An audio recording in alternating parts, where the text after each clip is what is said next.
Hey y'all, it's Jess. Welcome back to Roots and Refuge Farm.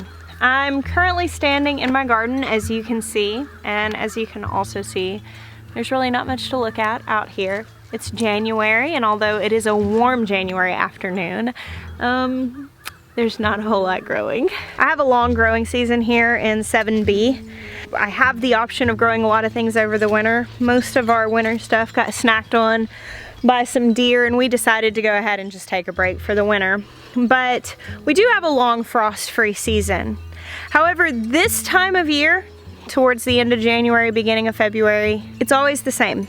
This is the season for me where I prepare for the abundance of the year. The mindset that I'm talking about today is something that I think comes with a little bit of gardening experience.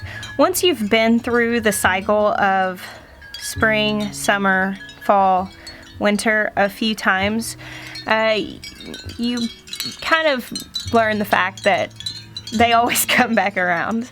So right now, while my garden is empty and it's not producing, it's still very fresh on my mind what it was like when it was lush and green, when I could come out and pick baskets full of food at any given moment. Whenever it was very, very demanding, when it took hours of my day in the mornings and in the evenings, when I would spend entire mornings tying up tomatoes, harvesting them, canning them. The season of abundance it's a costly season. As exciting as it is, it's one, it costs you something. I was talking with my friend Liz over at Byther Farm about this season and talking about encouraging new growers and new gardeners, and we really got into this discussion about the season of preparing for abundance, this time of getting in the right headspace to dive into the work that is required in spring and summer. And we decided to collaborate and bring you guys these videos where we kind of talked about how we prepare for the upcoming season. And I want to talk about kind of some practical things that I'm doing right now, and also just kind of some mental things that I do during this time to make the most of what I feel like this season offers. But first, I want to introduce you guys to my friend Liz. So here she is. We live on a tiny homestead. It's 8/10 of an acre, and that includes all the yard, the buildings, the outbuildings, and in this space I've created a mini orchard and food forest, annual vegetable garden, perennial vegetables, flower garden. I use my polytunnel for growing in. There's a space at the back there with those old fruit trees where the ducks live, and on the far side in that direction we have some chickens. I grow about 85% of the food that we eat. The homestead has a fabulous microclimate, which means that I can be harvesting 12 months of a year. I recycle as much as possible, and I make do and mend as much as I can without having to go to the shops and buy new things. When we moved in 4 years ago, this was just a field with very little in it, and I've used permaculture to help me design a space that's not only beautiful to look at, but is really functional too. I've been rebuilding the topsoil, planting masses of plants, and encouraging the wildlife back onto this homestead.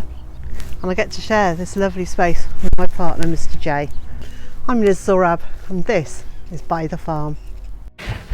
Isn't Liz awesome? I absolutely adore her. Such a beautiful person, and so rich in wisdom when it comes to growing. I always feel so inspired whenever I watch her videos and when I talk to her.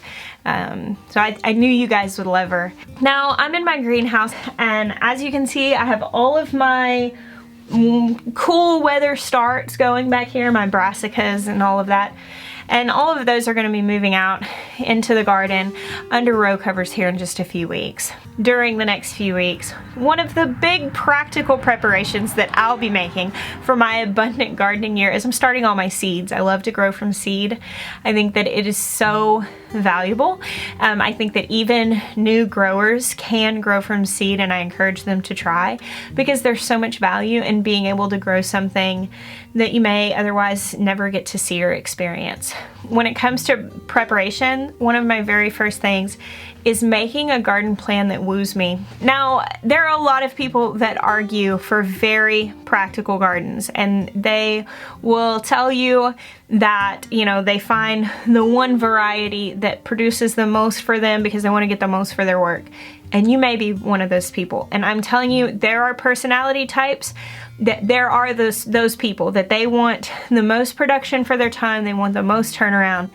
I am not one of those people. And I've come to understand this about myself, and I am not condemning them. I'm so glad when people find what works for them. However, I have to be completely honest with you.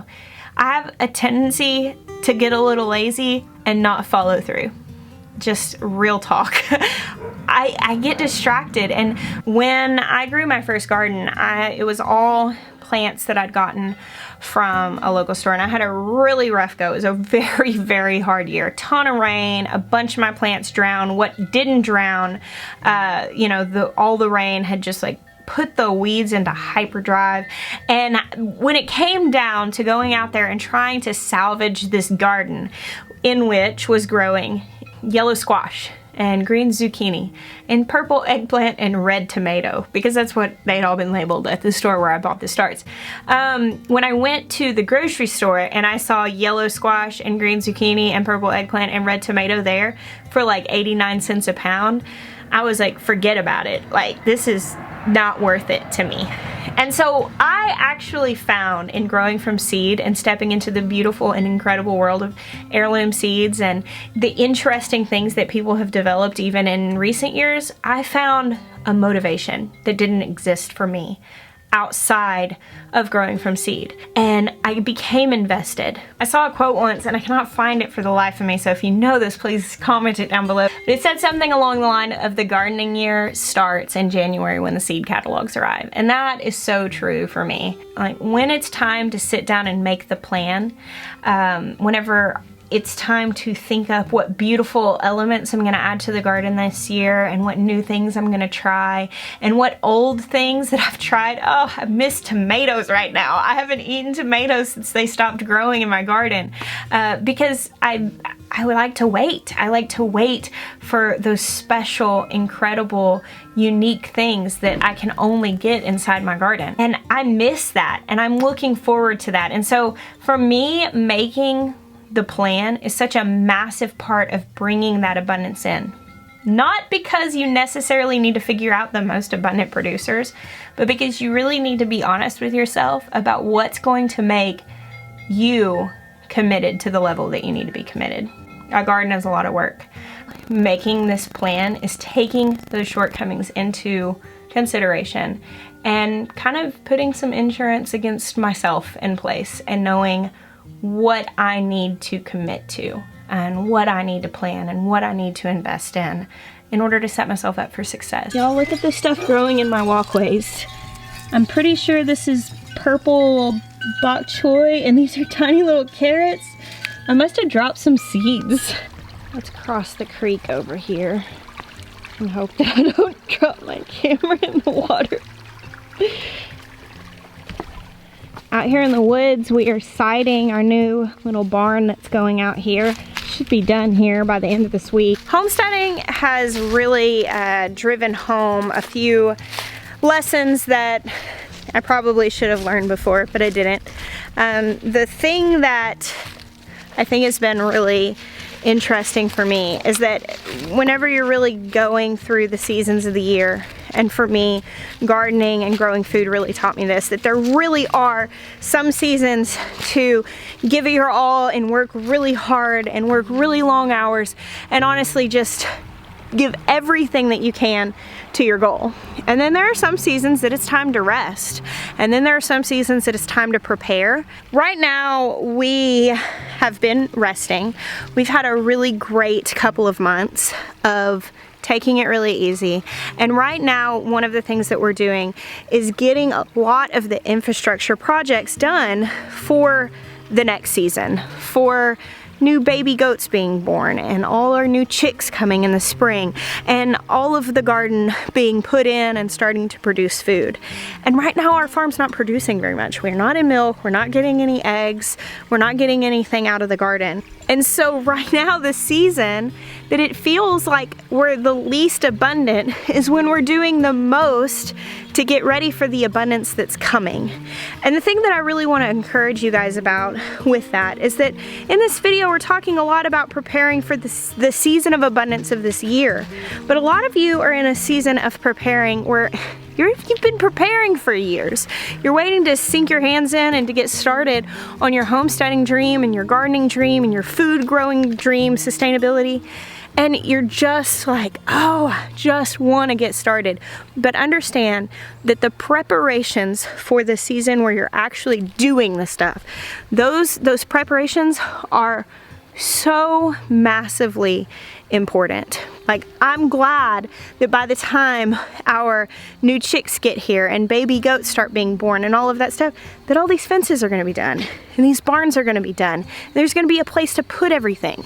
Because honestly, whenever the blessing of summer and of the fruitful season starts coming in, if you haven't made a place to put things, if you haven't made the infrastructure to hold things, if you're not really ready to deal with them, having a lot to deal with, it can stop feeling like a blessing and can start really feeling like a burden. And I know that's hard to wrap your head around when you just so desperately want it, but we've gotten in over our heads. There have been times during homesteading that we wanted something so bad that we jumped right in and we weren't ready. And it ended up being something that really weighed on us, that we were always juggling, that we were always fixing fences, trying to keep stuff in, that we were doing things in a way that didn't bring us a lot of joy because we just weren't ready for it. Hey girls. Hey girls. Hey Lucy's. Hey ladies. Hey Marley girl, what are you doing over here? Hanging out with the goaties? I told a story recently that was a really, really impactful moment for me as a homesteader. My goats had kidded all at once, and I had 6 does in milk. I was hand milking, which hand milking 6 does is a difficult feat. Like, I'm no weakling, but after hand milking 6 does, big does that are pretty, decent milkers, and I've been milking for about an hour and a half, my muscles start screaming at me, no more, I can't do anymore. And so I was pushing myself, and I'm milking morning and evening, hand milking 6 does, on top of the rush of doing the garden and getting everything in, as well as, raising kids and still cooking meals and all of that. And I remember coming in one night at about 10:30 or so at night, so exhausted. I probably had been non-stop since like 6 that morning. And I had all this milk and I was straining the milk, and I remember just sitting there going, oh my gosh, I was desperate for winter to be over like 6 weeks ago. It was just a little while ago. I was just going crazy waiting for the winter to be over. And then here it is. Here's the season of more than enough. So much to do, spread thin, exhausted, producing our own food. Thrilled about it. This is where the great content comes from. This is where the great photos that everybody posts that you just yearn after before you have the farm. And here it is, I'm in it, and I have been working for 12 hours a day without stopping, and I'm exhausted, and I desperately wanted this. And I remember having this aha moment at that point, being like, whoa, there's a reason why this doesn't last all year. There's a reason why this peaks and then we rest. So for me, one of the big things when it comes to actually preparing for that season is remembering what it feels like to be super tired. And it helps me kind of chill that raging, goal-getting monster that gets created inside of me whenever I start reading books and watching YouTube videos and feeling really inspired, and I start thinking, well, we could do this and we can do that, and I get so excited and I want to do more, and I see all the possibilities, and then I have to be like, hold on a second, be kind to your future self here, and plan out your abundance in a way that you can handle it. And truly, it's good to remember how badly you want it during this time. I mean, I bottle up the feeling of desperately wanting the spring and save it for later, because like right now when I come out onto my farm, which is greener than it usually is on January, but it's still nowhere near what it looks like in spring, and I come out and I look at it and I'm like, oh, I really wish it was spring. And then I stop and I enjoy the fact that, you know, I'm not exhausted right now. I'm rested. And I just bottle up that yearning and I save it for later, because I'm really gonna need it whenever it gets hard. And it's gonna get hard. You know, I actually filmed my first ever garden tour for myself. I was pretty new to YouTube. I did not have a big following. I think I had maybe 1,000 or 2 subscribers, and I'd been doing kind of shortish videos showing different parts of the farm, and I so loved heirlooms. I so loved growing unusual things, and I came down and I shot a 40-minute video that was going through and just showing my garden. And I remember talking to Maya and being like, nobody's gonna watch this. Nobody is gonna wanna watch this 40-minute video of my garden. And the reason why I shot it anyway, and I put it up anyway, was because I knew that this season would come back around, because it always does. And I knew that there would be a point in time where it was a gray January or February, and I was super, super close to the production and the abundance and the work coming back, but that I would feel a little blue, and I would want to remember what it was like whenever the garden was green and the farm was productive and it was all fulfilling. I would want to remember that, to touch it and grasp it and connect with that, to make my plan for the next year fueled by the inspiration of what it had done in the past. And so I shot that first video for me. And it actually was kind of the avenue that led to my channel being what it is today. Because it turns out so many of you're inspired too. And so I really, when I was talking to Liz about the topic and we were talking about doing this, it really lit a fire in me to share with you not only my feeling of preparing for abundance and my feeling of looking forward and planning and being honest with myself, and practicalities like, you know, planting the seeds well, and, you know, going, and right now during the winters, whenever I buy cases of mason jars, every time I go, I just add one onto the grocery trip, because it's a heck of a lot easier to buy them one at a time than it is whenever I'm overrun with stuff and I'm thinking, man, these mason jars are sure adding up. Stuff like that. I mean, you keep these things in mind year round so that you can handle the seasons better. And I just wanted to share with you guys, and I wanted to open it up to you. If you are a creator, or if you have Facebook or Instagram, share your before and after. Share your now garden and your abundant garden in full swing, and let's do some side-by-side comparisons, and let's remember what it is that we're looking forward to, and what it is that we're planning for, and what it is that we're looking back at and remembering in fondness. And let's bottle up that feeling of yearning and save it, because we're gonna need it, because the abundance is coming. That's just life.